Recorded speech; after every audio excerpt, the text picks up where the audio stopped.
Welcome everybody to tonight's SALT Talks. Tonight, and for those who don't know who I am, my name is Patty Schramm. I'm the Parent Resource Coordinator Trainer for the SALT Talks. And if you wonder what SALT stands for, it's School to Adult Life Transition, but it seems like no matter what age your child is going, whatever your age is, you're always going through transition. Mine is 34 and we still transition on many levels. So um, tonight we are addressing understanding funding sources, also known as waivers. Now, our speakers tonight will be hearing from Sheila Bloom regarding this, and she is from Greene County, but if just understand that she'll be given a basic information, and this is something you can take back to your SSA, your transition coordinator. This is hoping to bring that awareness to you of what's available and to be able to open up a discussion, maybe concerning these services or this opportunity. Then we also have tonight Kylee France, and she is with Toward Independence. She's going to speak just for the first, couple minutes, telling us a little bit about what she does. And when you're working towards independence, it's always a scary thing for parents as you look at independence and your child going on their own. And she's going to be discussing some of the opportunities they have through remote services. So I'm going to turn it over to you, Kylee, and then when she's finished, Sheila, then you can go ahead and get started. Thank you, Patty. Thank you. So as Patty said, my name's Kylee France. I am the program coordinator at Towards Independence over our new remote support department. Remote support services are kind of a way of giving the individuals supports they need in the home without having the actual staff member in the home. So what that means is we utilize cameras, door sensors, window sensors, stove sensors to let us know if the stove turns on or off. We have fall alerts, sensors for seizures. Any type of sensor you can think of, we basically have it. And we monitor the clients 24/7 or depending on what hours that they need. And we reach out to home staff if they need help. We have direct lines to any 911 with any county because we do serve all the counties in Ohio.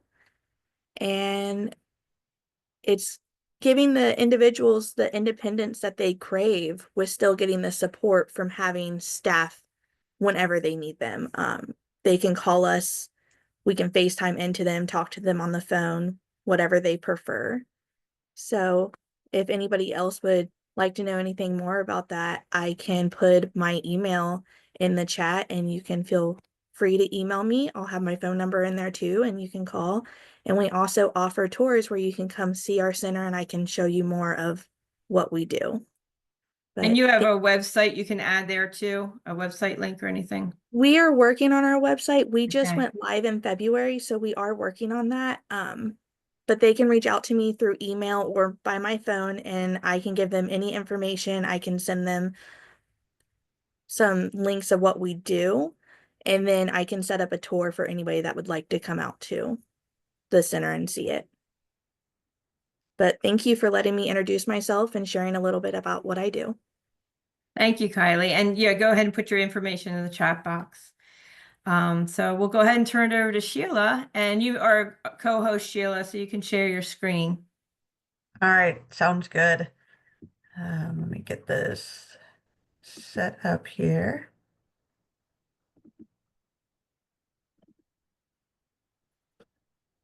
All right. Can everybody see that? Yes. Hopefully. All right, cool. All right. Well, like Patty said, my name is Sheila Bloom, and I am the Fiscal Services Manager here in Greene County. And I have to say, if you guys are interested in the remote supports at all, or seeing a little bit more about what those are about, we got to tour Kylee's facility here about a week or two ago. And it's a really, really cool opportunity for individuals who maybe need those check-in supports or don't quite need staffing in the home 24/7. It's a really really neat opportunity. And to have that main center located here in Greene County is a nice new service.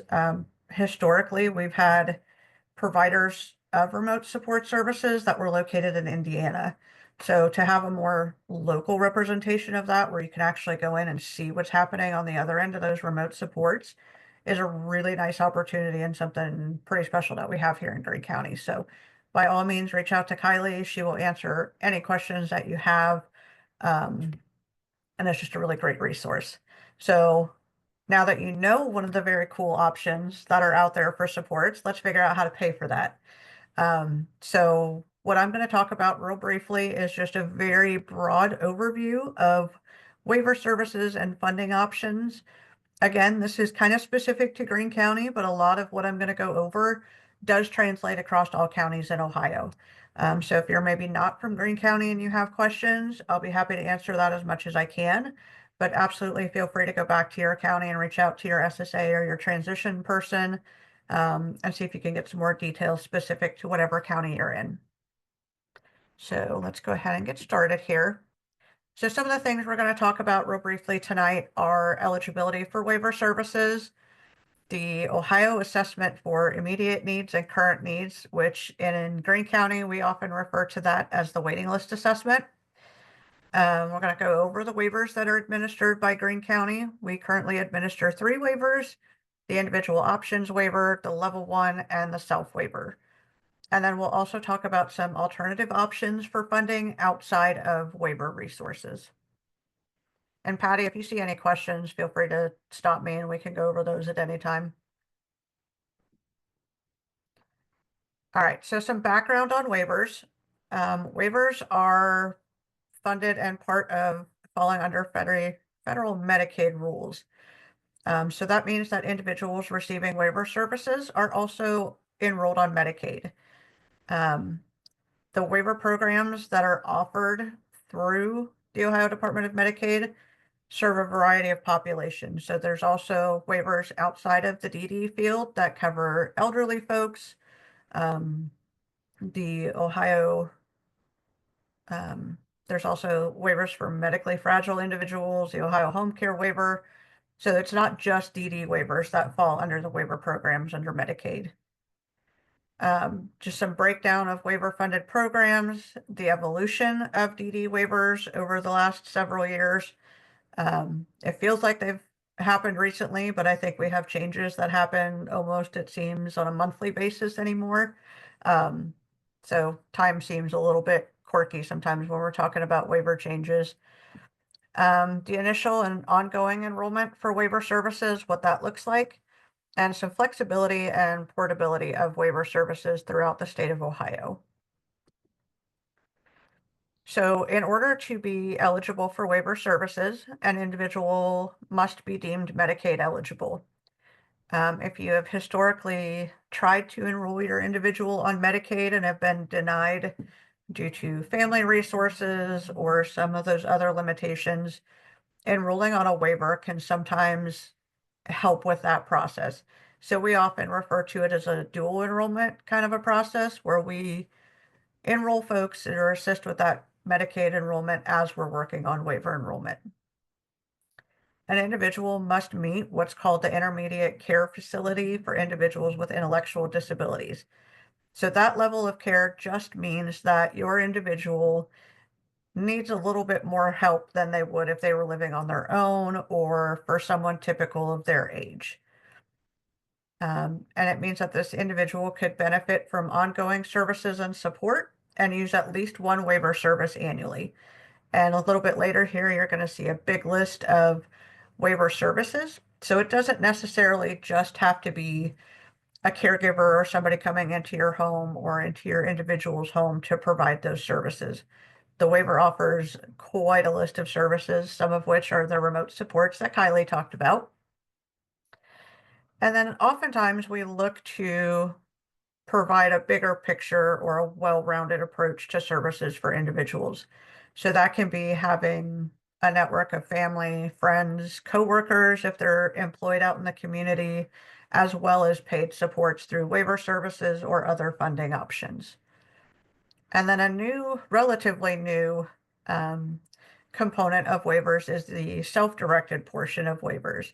So that means that an individual and or their appointed representative have a little bit more flexibility in directing some of those waiver services, depending on the waiver that they're on and depending on which of those services. So the Ohio assessment for immediate and current needs.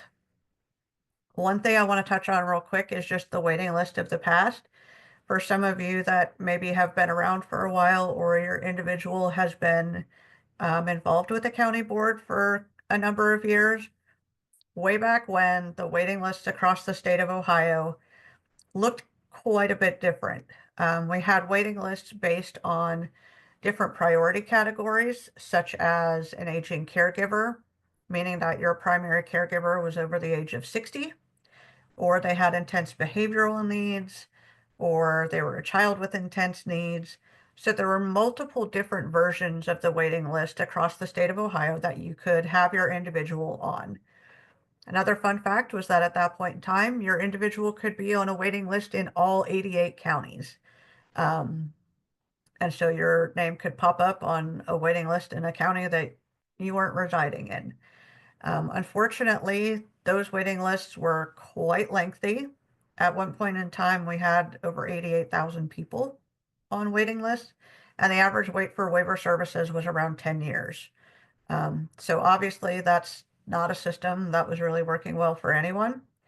And so we had a whole revamp of the waiting list process, and county boards were given about 18 months to contact every individual on their waiting list and determine if they still had a need, if they still resided in that county, and then to establish whether or not an individual wanted to go through this new assessment process to determine if they had a current need, an immediate need, or there weren't really any pressing needs at the moment.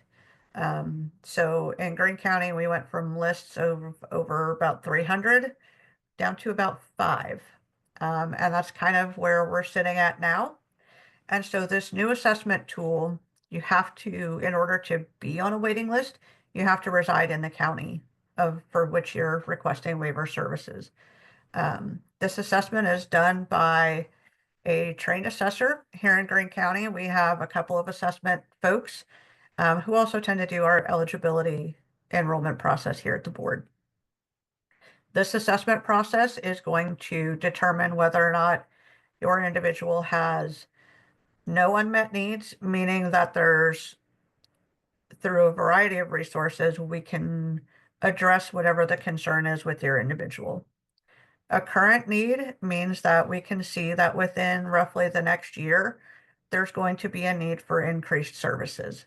That could be anything from your individual getting ready to age out of school, which obviously that's going to be, a big life change. There's going to be lots of changes happening there. Your daily routine is going to look much different. Your caregiving needs are going to look drastically different. So that's going to be a big life change that we can kind of plan for and anticipate. An immediate need means that we need to get the ball rolling because in the next 30 to 90 days, we're going to be in a situation. Sometimes this can be hospitalizations of the individual and or a caregiver. It can be a significant diagnosis change, a change in health status, where somebody may have gone from relatively independent living skills to needing full-time care.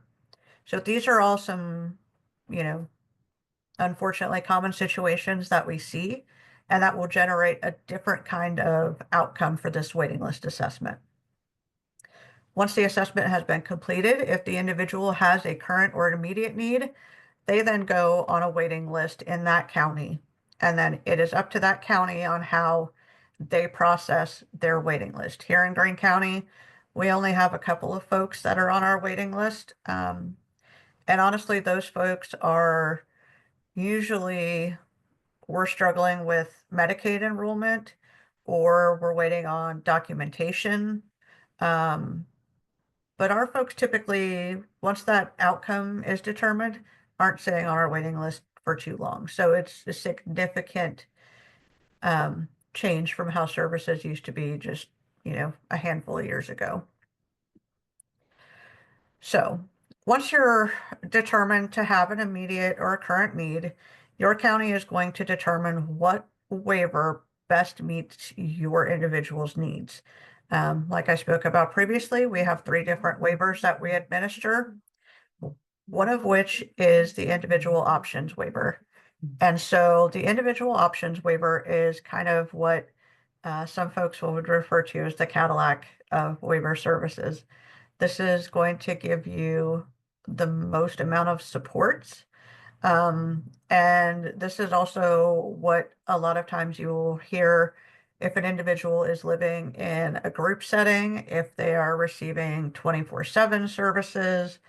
That's typically where we see individuals with IO or individual options waivers. Some of the components of the IO waiver is that funding is based on yet another assessment. I know as family members and caregivers, sometimes it can be frustrating when every time you turn around, it seems like there's another assessment for another service that you're trying to get for your loved one. And believe me, as county boards, we feel that pain right along with you guys. So the DDP assessment is conducted by the county board, and it gets fed into a computer system with DODD, and it determines a funding range 1 through 9. And that is kind of what is going to help your SSA to determine your budget for services. So it's going to give you a funding range 1 through 9, and it's going to give you a range of funds for those services. So that's going to include all of your services like homemaker personal care, which are also referred to as aid services, transportation, home modifications, respite services, remote supports like Kylee spoke about, and home delivered meals. Those are just some of the services that are covered under the IO waiver. And again, the waiver that you enroll on will be determined based on your needs and what the county has available. Some changes that we've seen on the individual options waiver here recently is residential respite and shared living services. Shared living services are where a family member or individual residing with the person on a waiver is paid a daily rate to take care of that individual. That is for individuals over the age of 18. And so the residential respite is often looked at as a break for the shared living provider. If they need to go out and do grocery shopping without the individual, that residential respite can take over for a little bit. Another change is parents of minors as caregivers, or what's also known as the extraordinary care assessment or instrument. And that is where there are components available through the assessment process that can determine if it is truly a crisis emergency situation in which the parents of a minor child are allowed to be the caregiver and paid through waiver services. And then lastly, rate changes or rate increases, which means that providers are getting an increase to provide those aid services, which is helping us with our provider crisis and retaining some of our good providers and making sure that we have staff to serve the individuals on waivers. One of the other waivers we administer is the level 1 waiver. And those of you that have been around for a while, we saw a pretty significant change with the level 1 a handful of years ago. The level 1 used to be about $5,000 a year.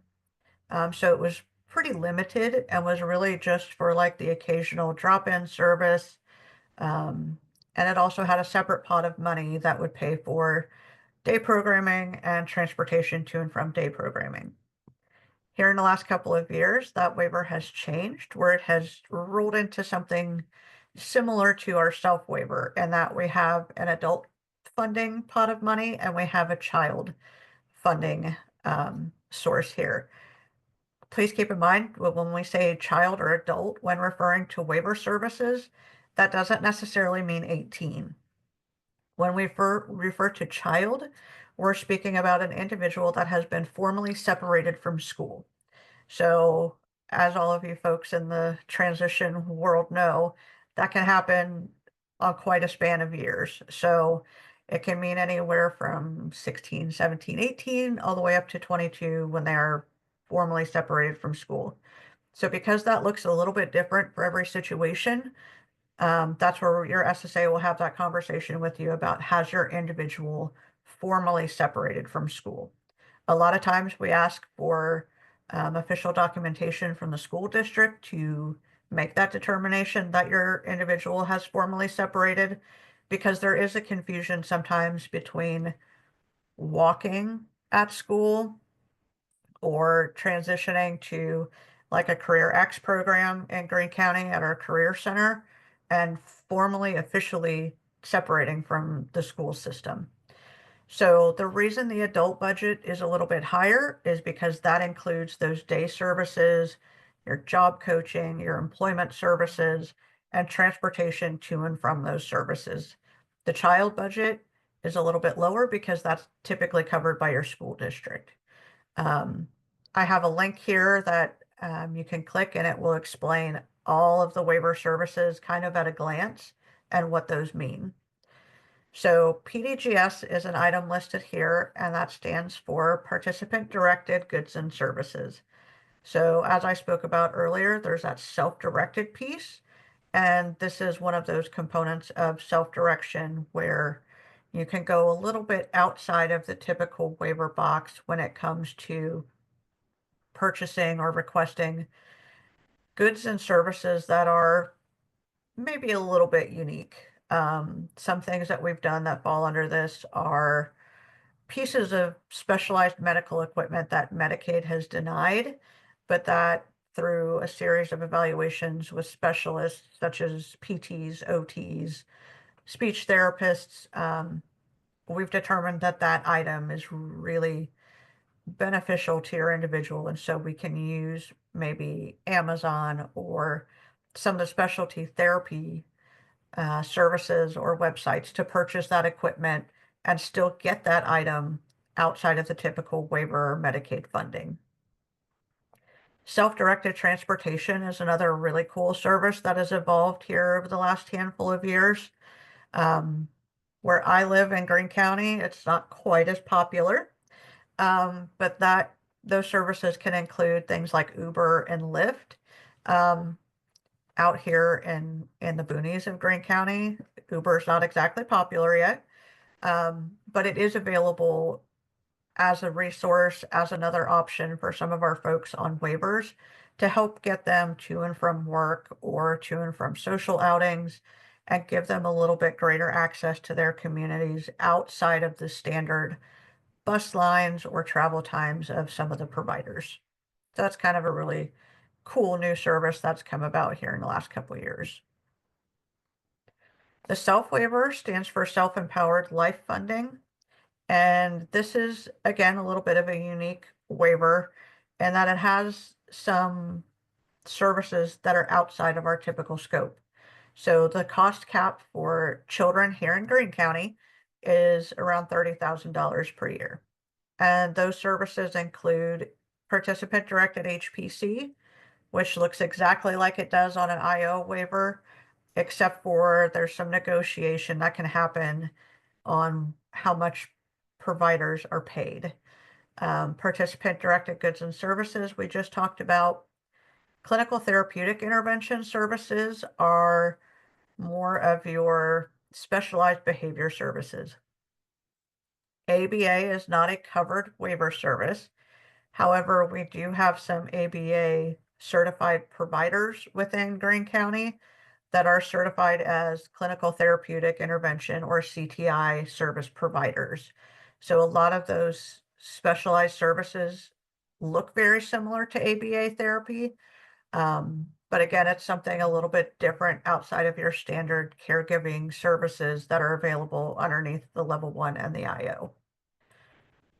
Family stability assistance, residential community respite, once again, remote services, remote supports, assistive tech, things such as hearing aids or Ring doorbells or buttons, some of those really cool devices that are out there is another option underneath the waiver services. Functional behavioral assessments can be done once a year, and the self-waiver will pay for that. And a support brokerage is kind of an underutilized service. It gives the individual the ability to have another person outside of their SSA and outside of their family member to help advocate for them and accessing services or supports or just navigating the many different systems that they could be involved in. I don't know what just happened there. Hold on. All right. Hit the wrong button. There we go. And then for the adult, a lot of the services are similar, again, with a little bit of a higher cost cap because it does cover adult day array services, employment services, and that non-medical transportation to and from day programming or employment or volunteer sites. But again, the rest of those services are all the same. Adult day supports is exactly what it sounds like. It's supporting your individual during the day in the community, whether that be at a fixed site location. It may be with a day program that goes out in the community on a daily basis. It can be volunteer opportunities. It can be employment supports, whether that's individual or group employment supports, retirement activities for some of our folks that are just past that age of wanting to be in a day program or wanting to work. And it's just really ways to support individuals during the day and to be involved in their communities. Vocational habilitation, again, is folks that are working towards maybe those community employment goals or those opportunities. They require annual progress reports and outcomes based on those goals that we're working towards, and it can include volunteer opportunities as well. Individual employments, exactly like it sounds, one-on-one supports from a job coach or someone to help stabilize employment, maintain employment, or just troubleshoot if maybe they've had a new role at work that they're struggling to adjust to. Individual employment supports can come in and kind of help to stabilize that employment or work with them on starting out in a new job. And that group employment supports is the exact same thing, but for more than one individual at a time. So sometimes we see that in settings such as Goodwill or some of our other employment locations where we have multiple individuals looking to gain employment. Some of the other cool services that are available through adult services or adult day array can be career discovery, helping to create self-employment plans, situational observations and assessments. Benefits education and analysis is a really big one to kind of piggyback off of your guys's Social Security discussions that you've recently had. This is a really big one that folks access quite a bit, and it will help determine kind of how much money an individual can make and still maintain Social Security benefits, Medicaid benefits, and things like that to make sure that we have a really good balance for that individual in the supports to help them maintain what they need and what their goals are. Career exploration, job development, worksite accessibility, these are all things that waiver supports can help fund. Again, let me preface this, these are Greene County rates. So depending on what county you are in, these rates may look a little bit different. And this is just some of the transportation changes that have happened recently. So depending on the authorization, an individual can get funding per mile or per trip. Your SSA will help you navigate all of this. That is their job, is to figure out the best way to maximize funding and also to get your individual what they need. So that's just some fun math stuff for you. Some alternative options. When we're doing a waiting list assessment, we look at waiver funding as a funding of last resort. It's a lot of times we'll refer to it as similar to insurance. insurance wants to exhaust all other options before that they're going to cover something. So when we're looking to do a waiting list assessment, we're going to look and see what other resources are available that could possibly meet your identified need. One option here in Greene County is family support services, where an individual not on a waiver residing at home has up to $1,000 a year to access services. It could be one-time durable medical equipment. It can be respite services, kind of like just that little bit of funding somebody might need to provide some stability and assistance. Supported living dollars or local funds are kind of our next step up here in Greene County. A lot of times we will use local funds for individuals transitioning out of high school as they get started in the day programming or adult day array services. This is a good way for us to start off funding folks and see, is this something that's really going to work for your individual before we allocate a lot of Medicaid dollars towards that need. So local funds can be used for day programming. It can be used for maybe some big one-time options for durable medical equipment, things like that. We'll also look at community resources. Is there maybe a daycare locally that we can work with to help you maybe with that after school piece? Latchkey funding here in Greene County at a couple of locations. Just looking at what is your specific need and is there something that we can help partner you with in the community that will meet that need without requiring waiver funding. Here in Greene County, some of the other ongoing county board supports that are available with or without a waiver. We have transition coordinators that help with developing employability skills. They work as kind of a connection between the county board and schools to help inform families of what those services are and kind of bridge that gap from moving out of the school system into the adult arena.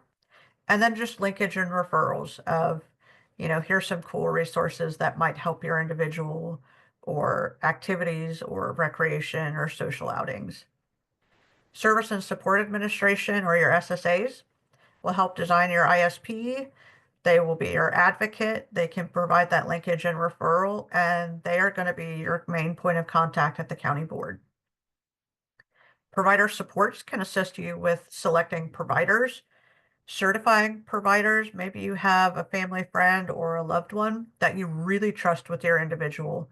Our provider supports department can help walk that person through becoming a certified DODD waiver provider. And then they also help us with providing oversight to our providers and making sure that they're meeting all of the requirements for waiver services. Benefits coordination and assistance. We have a staff person here at the board who assists with SSI, SSA, SSDI, trust funds, any Medicaid issues, benefits analysis. They're really a good link between us and JFS and Medicaid. And continuous waiver support, interacting with JFS and DODD on the state level to authorize services and to make sure that everything kind of flows the way that it needs to. Payment authorization, making sure that all of the paperwork is done and services are authorized for waiver funding. And then working through provider billing issues to making sure that those providers get paid so that they want to keep working with our individuals. GT Independence is a third-party financial management service that helps to process the payments and services for those self-directed services that I spoke about for the level 1 and the self-waiver services. DODD's website is a really great resource to look for just basic questions on waiver services, things that are available through your county board, contacts for your county board if you're not sure who to reach out to, and just continuous updates because our field and the services we offer are constantly changing. So this is a good way to keep on top of all of those resources. Here's the tab on waivers and services. like I said, it gives a real nice breakdown of waiver services, what they mean, how they're authorized, how to access them, all of that. In Greene County, if you reside here in Greene County, I've attached some contact information for some of our folks here. My information is at the top. Tom Schaefer is our Director of Finance and Administration. Denise Somerville is our SSA Director. And Chris Keith and Celeste Johnson are our 2 SSA managers. I know that was a whole lot of information really quick.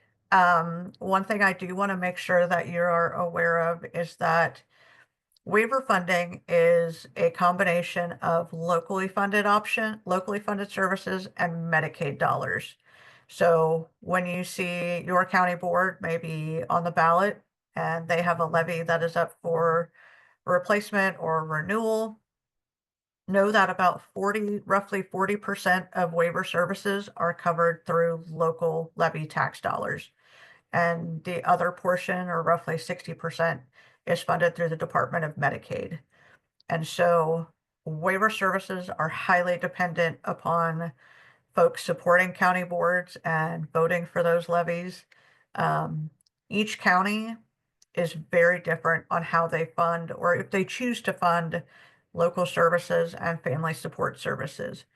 Here in Greene County, we've been incredibly blessed and lucky to have support for our services and what we do.